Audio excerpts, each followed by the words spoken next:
एक संस्था जिसका जन्म सिर्फ नफरत की बुनियाद पर है, और मैं डंके की चोट पर कहता हूं, मैं छुपाने वाली बात नहीं करता हूं। बेसिक बुनियाद क्या है कि जो संस्था शुरू हुई थी राष्ट्रीय स्वयंसेवक संघ के नाम से, वो राष्ट्रीय कतई नहीं है। अभी बदत है भाई, अभी बदत है। चाहे भाई अगर सरदार पटेल गलत थे क्या, या गांधी जी गलत थे क्या, या नेहरू जी 1963 में संघ को बुलाए, 26 जनवरी की परेड में वो गलत थे। तो 47 जयपुर की रैली में सरदार पटेल ने कहा कि राष्ट्रीय स्वयंसेवक संघ एक देशभक्त संगठन है और इनका हमें सहयोग लेना चाहिए। अब बताइए, इतने बड़का नेता गलत थे और छुटका नेता सही हैं, तो इसके बारे में आप निर्णय लीजिए। ये हुई ना बात। जिनके बारे में बाबा साहब अंबेडकर ने कहा था ये एक पागल विचार है, इसको हर हाल में रोकना पड़ेगा, अन्यथा देश पर इससे बड़ी आपदा नहीं हो सकती। जाइए डॉक्टर अंबेडकर का 1956 में बीबीसी को दिया इंटरव्यू, गांधी के बारे में क्या बोला मैं बोला नहीं चाहता। चेक कर लीजिए, उनकी आवाज में सुन लीजिए। करेंगे तो हिंदू, इस देश के अंदर 80% की आबादी है, आज भी वही डर हम दिखाने की कोशिश करते हैं, वही डर, मुसलमान छा जाएगा, मुसलमान छा जाएगा, मुसलमान छा जाएगा, मुसलमान छा जाएगा, है?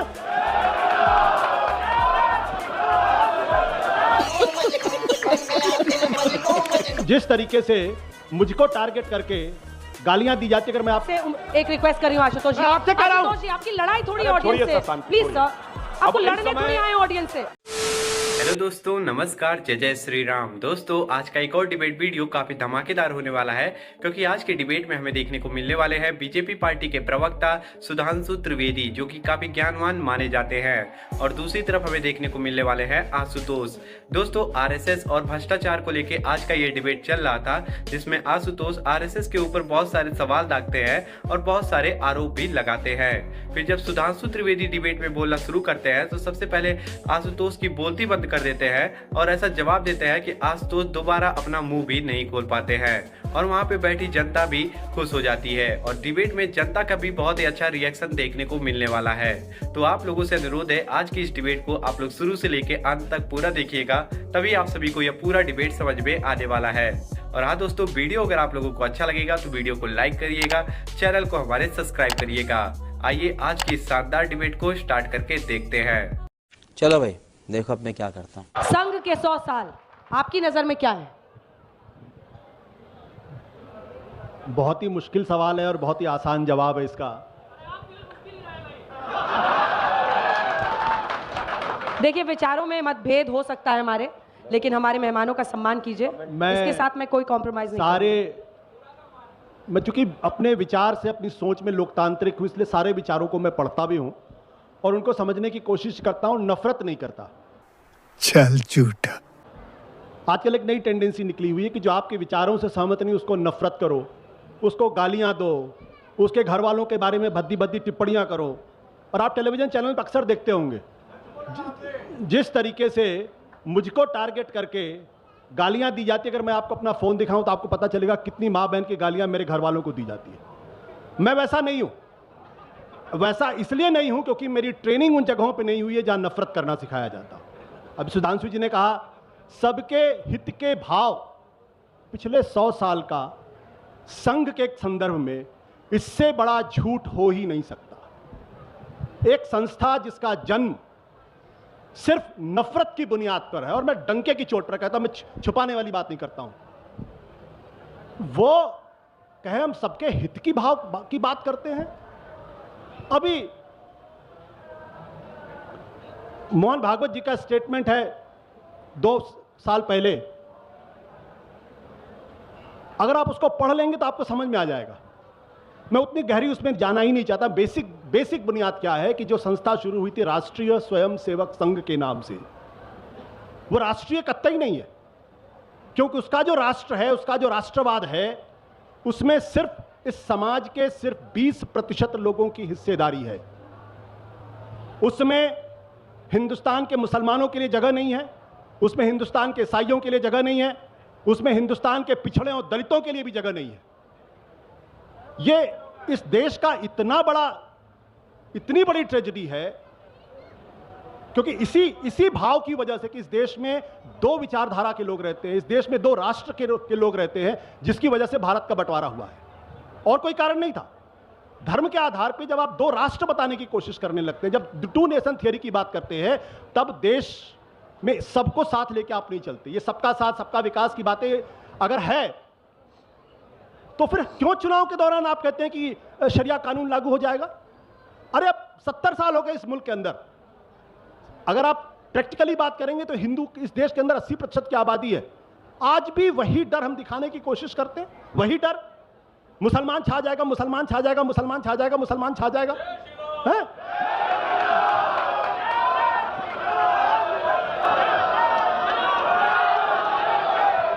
ठीक है, ये हुई ना बात। आपकी भावना समझ ली गई, पूरा सम्मान है। पूरा ठीक, ठीक है, आप कंक्लूड करिए आशुतोष जी। हाँ, हमको व्हाइट हाउस में दिवाली मनती है तो हमारा जो हिंदू जाग उठता है।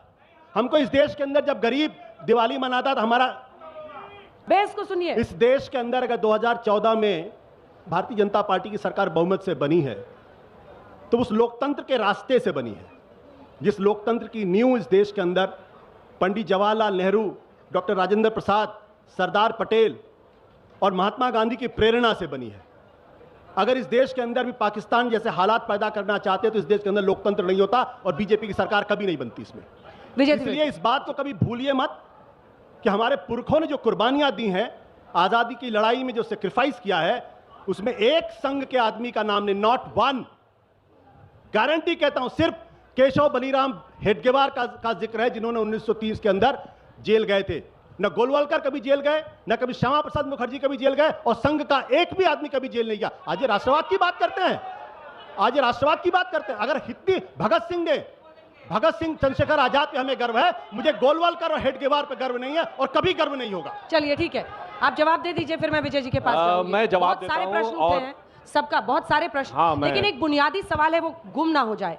कई लोग ऐसा मानते हैं कि जब राष्ट्रवाद की पूरी ऊर्जा एक धर्म से सिर्फ आए या बहुसंख्यकवाद से आए तो वो खतरनाक हो सकता है। मैं दोनों बातों का जवाब देता हूं। पहले मैं चाहूंगा कि अभय जी भी ध्यान दें और आशुतोष जी भी। मैं एक कोट बता रहा हूं। I went to a RSS camp in Wardha when founder Dr. Hedgewar was alive. Sri Jamnalal Bajaj has taken me to the camp and I have been very well impressed by the discipline, complete absence of untouchability and the rigorous simplicity. ये किसने कहा है? Mahatma Gandhi, complete verse of Mahatma Gandhi, volume 89, page 193. अब सुनिए, एक नहीं मैं दर्जन एग्जाम्पल देता हूं। 17 दिसंबर 1947 जयपुर की रैली में सरदार पटेल ने कहा कि राष्ट्रीय स्वयंसेवक संघ एक देशभक्त संगठन है और इनका हमें सहयोग लेना चाहिए। 3 जनवरी 1948 लखनऊ में कहा उन्होंने, ये महात्मा गांधी की हत्या से 22-23 दिन पहले की बात है, कि राष्ट्रीय स्वयंसेवक संघ वाले राष्ट्रवाद के लिए काम कर रहे हैं। 11 नवंबर 1948 को उन्होंने गुरु गोलवलकर को लेटर लिखा। 10 अक्टूबर 1949 कांग्रेस कार्य समिति में प्रस्ताव पारित हुआ कि आरएसएस के लोग कांग्रेस ज्वाइन कर सकते हो, कांग्रेस आरएसएस। फिर 17 नवंबर 1949 नेहरू जी ने विदेश से लौट कर वो प्रस्ताव रिवर्ट करवाया। काहे भाई, अगर सरदार पटेल गलत थे क्या, या गांधी जी गलत थे क्या, या नेहरू जी 1963 में संघ को बुलाए, 26 जनवरी की परेड में वो गलत थे, 1965 की वॉर के समय गुरु गोलवलकर जी को बुलाए, कौन, लाल बहादुर शास्त्री जी, वो गलत थे। और नरसिम्हा राव के लिए तो ये कहते थे कि उनकी धोती के नीचे हाफ पैंट है। आप बताइए, प्रणब मुखर्जी जी, यदि प्रणब मुखर्जी संघ के कार्यालय में गए तो वो गलत थे क्या? अब बताइए, इतने बड़का नेता गलत थे और छुटका नेता सही हैं, तो इसके बारे में आप निर्णय लीजिए। बात तो सही है। अब एक धर्म की बात, एक लाइन कह दूं, जहां तक धर्म की बात है, ये कहते हैं कि आरएसएस की वजह से यहां लड़ाई हो रही, तो मैं पूछना चाहता हूं कि ये बताइए, बर्मा में जो लड़ाई हो रही है रोहिंग्या बुद्धिस्टों के बीच में, वो आरएसएस करा रहा है। बोस्निया हर्जगोविना में आरएसएस करा रहा है, सोमालिया में आरएसएस करा रहा है, लंदन, मैड्रिड, ब्रिस्बेन में आरएसएस करा रहा है। ये बताइए, और न्यूयॉर्क में जाके जो हो रहा है, सिडनी, ब्रिस्बेन, वो आरएसएस करा रहा है, और फिलिस्तीन में आरएसएस करा रहा है। अरे मेरे भाई, एक वैश्विक बीमारी है और तुम कह रहे हो कि नहीं ये कोई बीमारी नहीं है, तो टैबलेट से ठीक हो जाएगी। भाई हकीकत समझो। एक लाइन संघ पे बोल दूं और बाकी सब बातें अलग है। ये सिर्फ जो बीजेपी और पॉलिटिक्स से जोड़ा जाता है, तो मैं सिर्फ ये बताना चाहता हूं, आज संघ के 3376 पूर्णकालिक प्रचारक हैं, और उसमें जानते हैं भाजपा में कितने हैं? 26 out of 3376 are 26 in BJP. और आज मैं पूछूं, विद्यार्थियों का सबसे बड़ा संगठन कौन? अखिल भारतीय विद्यार्थी परिषद संघ का। आज आपसे पूछूं कि यदि ये पूछा जाए कि सबसे बड़ा, जिसके सबसे ज्यादा स्कूल्स हैं, एक ऑर्गेनाइजेशन के 30,000 स्कूल है, Vidya Bharati, that is an RSS. अगर सबसे बड़ा संगठन किसानों के बीच में भारतीय किसान संघ, तो आरएसएस का। दलित बस्तियों में काम करने वाला सेवा भारती, आरएसएस का। ट्राइबल से काम करने वाला वनवासी कल्याण आश्रम, आरएसएस का। और धार्मिक क्षेत्र में काम करने वाला सबसे बड़ा संगठन विश्व हिंदू परिषद, आरएसएस का।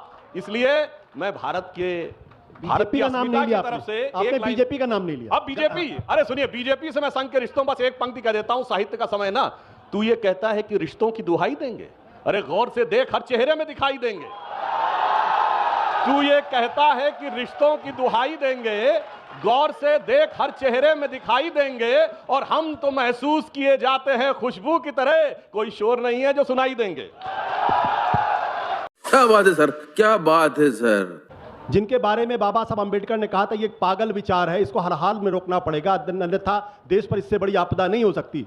जिसके बारे में सरदार पटेल ने कहा था कि ये पागल विचार है, आप उसके बारे में विचार कहां कहा सरदार पटेल ने? दिखाइए, कोट करिए। सरदार पटेल ने चेन्नई 1948 में कहा है, चेन्नई 1948 में कहा, मैं आपको चेन्नई 1948 में कहा है, सुनिए, 1948 में कहा। सुनिए, जाइए डॉक्टर अंबेडकर का 1956 में बीबीसी को दिया इंटरव्यू, गांधी के बारे में क्या क्या बोला मैं बोलना नहीं सुधांशु जी चाहता। सुन जाइए, लीजिए, चेक कर लीजिए, उनकी आवाज में सुधांशु जी सुन लीजिए, एक मिनट। अब चूंकि मुद्दा खड़ा हो गया। सरदार पटेल ने तो 11 सितंबर 1948 को गोलवालकर को चिट्ठी लिखकर कहा था कि जिस तरीके से जहर की राजनीति आप लोग करते हैं, उसकी वजह से गांधी जी की हत्या हुई है। नहीं, आप लोगों ने गांधी की हत्या के बाद मिठाई बांटी थी और आप जहर की राजनीति करते हैं। सरदार पटेल ने कहा, मैंने थोड़ी कहा है, नहीं कहा है। सरदार मैं कोट पटेल करता ने हूं। कहा है। उन्होंने क्या कहा, 11 मैं सितंबर कोट करता हूं 1948, गूगल करिए आप लोग, अभी गूगल करिए, और ये चिट्ठी संघ को लिखी हुई लेकर है। बहस छिड़ गई है यहाँ पर, लेकिन हम वापस आना चाहते हैं आज की बात। छोड़िए, नहीं हो रहा हो गया। हूं मैं तो वो बात कह रहा हूं कि आखिर सरदार पटेल को ये कहने की जरूरत क्यों पड़ी कि गांधी की हत्या पर आप लोग मिठाई बांट रहे थे, खुशियां कर रहे थे, शहर की राजनीति करते हैं, और सुधांशु जी। आपकी इस नफरत की राजनीति को गांधी जी जवाब कहते सुनिए, हैं। जवाब इससे बड़ा सुनिए। आरोप क्या होगा? रुको जरा, सबर करो। एक ऐसा संगठन है, जब हमारी सरकार आई तो किस किस को भारत रत्न नहीं दिया है? इनके 4 नेताओं को दिया, मदन मोहन मालवीय जी मैं को तो दिया कहता है, हूं गोलवलकर जी को नरसिम्हा राव भारत दिया है, रत्न प्रणब दीजिए। मुखर्जी को दिया है। और सुनिए, इन्होंने मैं तो नेहरू कहता हूं जी ने दीजिए ना। अपनी सरकार से खुद मैं को कहता दिया। हूं कि आप इंदिरा हेडगेवार गांधी को ने भारत अपनी रत्न सरकार दीजिए। से खुद को भारत मैं तो रत्न कहता हूं दिया। हिम्मत है तो गोलवलकर को भारत रत्न दीजिए। मैं तो कहता हूं हिम्मत है तो बाला साहब देवराज को कोई भारत रत्न दीजिए। है हिम्मत तो दीजिए ना, क्यों नहीं देते आप? क्यों नहीं देते हैं? देना चाहिए, क्यों नहीं देती है? क्यों नहीं देती? पूछिए इनसे सवाल। अच्छा, इसलिए आशुतोष जी। नहीं, आशुतोष जी। क्योंकि फिर तमाम वो गड़े मुर्दे उखाड़े जाएंगे, फिर वो तमाम काला अध्याय लोगों के सामने आएगा कि किस किस तरीके से इन लोगों ने देश के साथ किया है। सुधांशु जी जवाब दीजिए, और मैं आपसे एक रिक्वेस्ट कर रही हूँ आशुतोष जी। मैं आपसे कह रहा हूं। आशुतोष जी, आपकी लड़ाई थोड़ी अरे ऑडियंस छोड़िए से, सर, शांति, प्लीज छोड़िए। सर, आपको अब इस लड़ने समय- थोड़ी आए ऑडियंस से। अब क्योंकि यूनियन ऑफ इंडिया कहा जाता है ना, तो उसका हिंदी अनुवाद क्या है? भारतीय संघ। और इस समय कश्मीर क्या हो गया? यूनियन टेरिटरी, यानी संघ शासित प्रदेश। अडानी जी की दुकान है भाई। अडानी जी का बताता हूं, बहुत अच्छा इन्होंने अडानी जी बात की। ये बताइए, ये यूएस कोर्ट में जो आरोप लगा है वो किन राज्य सरकारों को पैसा देने का आरोप लगा है? बोलिए। आंध्रा, छत्तीसगढ़, तमिलनाडु, तेलंगाना। बोलो ना, आपकी सरकार ने दिया है कि नहीं? बोलो, दिया है कि नहीं दिया है? और दिया है तो इस्तीफा दो। ए भैया, चित भी मेरी पट भी मेरी नहीं चलेगी। अब मैं बताना चाहता हूं, और अब मैं एक सीरियस बात कहना चाहता हूं। एक सीरियस बात आप सोचिए, आज सोलर पैनल्स में, सोलर एनर्जी कंपनी के लिए सोलर पैनल्स में एक छत्र साम्राज्य किसका है? चाइनीज कंपनी का है कि नहीं? बोलिए। और जब अब भारत सोलर एनर्जी में आगे बढ़ता हुआ जा रहा है, हमने प्रधानमंत्री सूर्य घर योजना शुरू की है 1 करोड़ घरों पे, तो सोलर पैनल में हमें डिपेंडेंसी चाहिए। अब मैं पूछना चाहता हूं, यदि भारत की सोलर कंपनीज डाउन होंगी तो फायदा किसको मिलेगा? बोलिए। लगातार इंपोर्ट होता रहेगा कि नहीं? और इसीलिए मैं कहना चाहता हूं, भैया 80 चुटकी 90 ताल, जिधर शुरू होता संसद सत्र उधर से ताल बजती है 7 समुंदर पार से। पिछले 3-4 सालों में आप देख लीजिए, जब जब संसद का सत्र शुरू होने वाला है, कभी हिंडनबर्ग की रिपोर्ट, कभी बीबीसी की रिपोर्ट, कभी ग्रेटा थनबर्ग की रिपोर्ट, तो कभी कुछ आ जाता और अभी फिर उसके बाद आ गया। और वैसे एक बात बताऊं, जिन अटॉर्नी ने ये रिपोर्ट फाइल की, अभी सिर्फ कोर्ट ने एक्सेप्ट किया, उनका नाम ब्रॉयस ऑर्डन्स करके है। वो जॉर्ज सोरेस के बेटे के बहुत घनिष्ठ मित्र के मित्र हैं। और ये मैं नहीं कह रहा हूं, ये तो अमेरिका, और सुनिए, ये तो आपके चैनल में भी दिखाया गया है फैक्ट। तो बहुत सारे फैक्ट है, तो लोगों को समझ में आएगा। मैं मान लेता हूं 2 षड्यंत्र है, जॉर्ज सोरेस षड्यंत्र कर रहा है। जॉर्ज सोरेस के खिलाफ अभी तक भारत सरकार की तरफ से क्या कार्रवाई की गई है?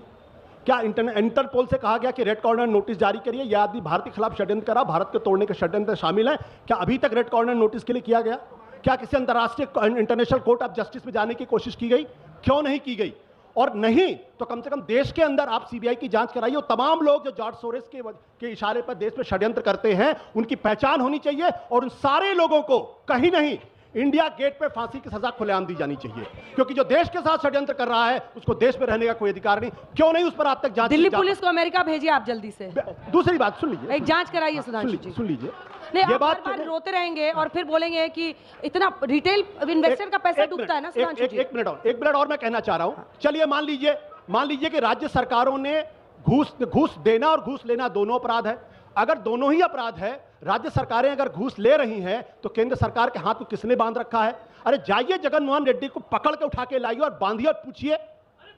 और इसके अलावा जम्मू, इसके अलावा आप पूछिए तो केंद्र सरकार क्यों नहीं एफआईआर दर्ज करती है?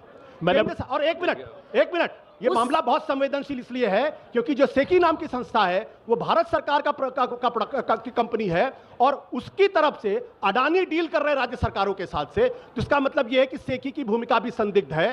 तो क्यों नहीं सेकी के खिलाफ कार्रवाई की जाती? हो गई है ही वो तो आशुतोष जी। मैं ये सवाल पूछता हूं कि चलिए हिंदुस्तान की सारे मुख्यमंत्री बेईमान है, अरे मोदी जी तो ईमानदार है ना, क्यों नहीं ये सीबीआई की जांच करिए, जगन मोहन रेड्डी को उठा के लाइए, नवीन पटनायक को उठा के लाइए, तमाम लोग उठा के लाइए और दूध का दूध पानी पानी।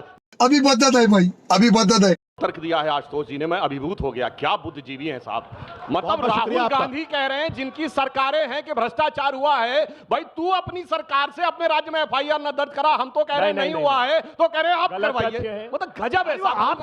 आपको समर्थन दे रही थी सुधांशु जी, एक मिनट, अपने वो तो आपको समर्थन दे रही थी। अब मैं बताना चाहता हूं, सुनिए अब अपने टर्न पे। सर, ये विदेश से जिस प्रकार के षड्यंत्रपूर्ण आरोप भारत पे लगाए जाते हैं, अभी उदाहरण देख लीजिए, ऐसा ही आरोप कनाडा ने लगाया था ना निज्जर की उसके ऊपर, और आज अभी 3 दिन पहले एक उसको अर्श दल्ला को गिरफ्तार किया है और जस्टिन ट्रूडो ने अपना स्टेटमेंट वापस लिया है जब भारत सरकार ने कहा सबूत तो कुछ नहीं है। आपको तो कहना चाहिए कौन होता है अमेरिकन कोर्ट भारत के बारे में बोलने वाला, मगर क्या करें, ये वो हैं कि अपने सदन पर, अपने वतन पर सदियों तक है रही हुकूमत गैरों की, लेकिन कुछ चेहरों पर अब तक धूल है उनके पैरों की, कि जो अमेरिका इंग्लैंड में कह दिया गया वही महत्वपूर्ण है। अरे मैं कहना चाहता हूं, अगर आज हमसे कह रहे हैं कि जॉर्ज सोरेस पे कार्रवाई करो, भाई साहब ये बताइए, जिस जमाने में स्नूपिंग हुई थी, जब प्रणब मुखर्जी जी थे रक्षा मंत्री, तब तो कहा गया था वो विदेश की कंपनियां, हम तो यहां कार्रवाई नहीं कर सकते, और आज कोई आके कमेंट कर देगा और उसके बाद कहते हैं कि कार्रवाई करिए। हमें तो ये कहना चाहिए हम अपने लीगल सिस्टम के ऊपर काम करेंगे, उन पे नहीं।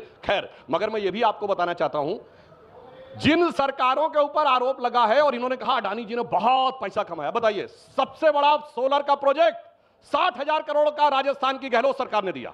अब आइए, सबसे बड़ा माइंस का प्रोजेक्ट 16,000 करोड़ का भूपेश बघेल की सरकार ने दिया। सबसे बड़ा पोर्ट्स का प्रोजेक्ट केरल की सरकार ने दिया, और अभी अभी तेलंगाना की सरकार ने एग्रीमेंट किया है, और ममता बनर्जी जी ने भी किया है। मैं पूछना चाहता हूं मेरे भाई, ये कहानी क्या है?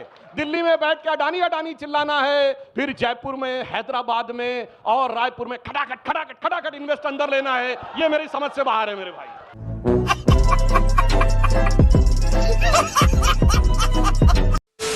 तो दोस्तों, आज का ये डिबेट यहीं पे खत्म हो चुका है। उम्मीद करता हूँ आप सभी को ये डिबेट पसंद आया होगा। वीडियो के बारे में और बीजेपी के प्रवक्ता सुधांशु त्रिवेदी के बारे में आप सभी लोगों का क्या राय है, आप लोग अपनी राय कमेंट बॉक्स में हमें जरूर बताइएगा। और हाँ दोस्तों, अगर आप सभी को ये वीडियो थोड़ा सा भी अच्छा लगा है तो वीडियो को लाइक कर दीजिए, चैनल को हमारे सब्सक्राइब कर लीजिए ऐसी और भी वीडियो देखने के लिए, क्योंकि हमारे इस चैनल पे आप सभी लोगों को ऐसी धमाकेदार डिबेट देखने को मिलती रहेगी। और इस वीडियो को अपने घर वालों और अपने दोस्तों के पास शेयर करिए ताकि उन तक ये वीडियो जाए और वो सब भी इस वीडियो को देख सकें। आप सभी लोगों से हम जल्दी मुलाकात करेंगे एक और शानदार डिबेट के साथ। तब तक के लिए आप लोग अपना और अपने प्यारे परिवार का ध्यान रखिए। जय हिंद, जय भारत, वंदे मातरम, जय जय श्री राम।